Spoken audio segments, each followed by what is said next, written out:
મહેસાણા લોકસભા સાંસદ દ્વારા એક દેશ એક ચૂંટણી માટે પરિસંવાદ યોજાયો।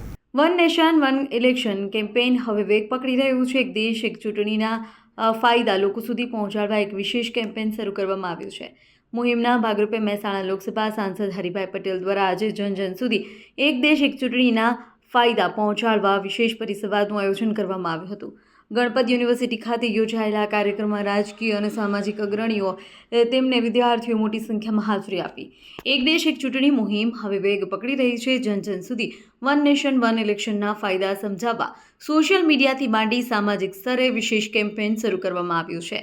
આ મુહિમના ભાગરૂપે મહેસાણા લોકસભા સાંસદ હરિભાઈ પટેલ દ્વારા એક દેશ એક ચૂંટણી કેમ જરૂરી વાત જન સુધી પહોંચાડવા માટે પરિસંવાદનું આયોજન કરવામાં આવ્યું હતું।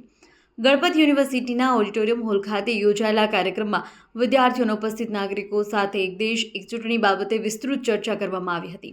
ભારત સરકારના વિચારાધીન પ્રસ્તાવ એક રાષ્ટ્ર એક ચૂંટણી વિશેષ જાગૃતિ અને સમાજ પ્રસરવા માટે આ કાર્યક્રમનું આયોજન કરવામાં આવ્યું હતું।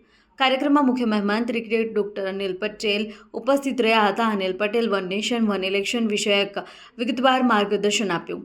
ડોક્ટર અનિલભાઈ પટેલ તેમજ કાર્યક્રમના સંયોજક મહેસાણા લોકસભાના સાંસદ હરિભાઈ પટેલે આ અંગે કહ્યું કે એક દેશ એક ચૂંટણી એ ભારત સરકારનું વિચારાધીન એક આગવું પગલું છે। ચૂંટણીને કારણે વર્તમાન સમયમાં અનેક માનવ કલાકો બગડે છે, કરોડો રૂપિયાની ચૂંટણી પાછળ ખર્ચ પડે છે। આચારસંહિતા લાગુ હોય ત્યારે વિકાસ કાર્ય અટકી જાય છે।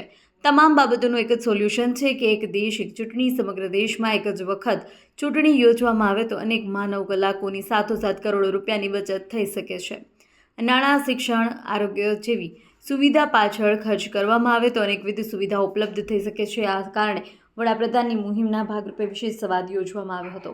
કાર્યક્રમમાં ગણપત યુનિવર્સિટીના ચેરમેન ગણપતભાઈ પટેલ અને યુનિવર્સિટીના કુલપતિ ડોક્ટર મહેન્દ્ર શર્માની અનુપસ્થિતિની શુભેચ્છા સંદેશ દ્વારા શુભકામનાઓ પ્રાપ્ત થઈ હતી। આ સમયે મહેસાણાના ધારાસભ્ય મુકેશભાઈ પટેલ, બેજરાજીના ધારાસભ્ય સુખાજી ઠાકોર, જિલ્લા પંચાયતના પ્રમુખ તુષાબેન પટેલ, ટ્રસ્ટી સોમભાઈ રાયકા, ગુજરાત સરકારના પૂર્વ મંત્રી ઈશ્વરભાઈ મકવાણા, ડિસ્ટ્રિક્ટ બેંકના ચેરમેન વિનોદભાઈ પટેલ, જિલ્લા ભાજપના મહામંત્રી મહેશભાઈ પટેલ, પૂર્વ સાંસદ નટુજી ઠાકોર, પૂર્વ ચેરમેન રમેશભાઈ સોલંકી, યુનિવર્સિટીના ઉપકુલપતિ રાકેશભાઈ શર્મા, એક્ઝિક્યુટિવ રજિસ્ટ્રાર ગિરીશભાઈ પટેલ, જિલ્લા ભાજપ ઉપપ્રમુખ સંજયભાઈ પટેલ, જિલ્લા પંચાયત આરોગ્ય સમિતિ ચેરમેન મિહિર પટેલ, તાલુકા ભાજપ પ્રમુખ રજની પટેલ, શહેર ભાજપ પ્રમુખ કિરણસિંહ રાણા સહિત અન્ય અગ્રણીઓ તથા પૂર્વ હોદ્દેદારો ઉપસ્થિત રહ્યા।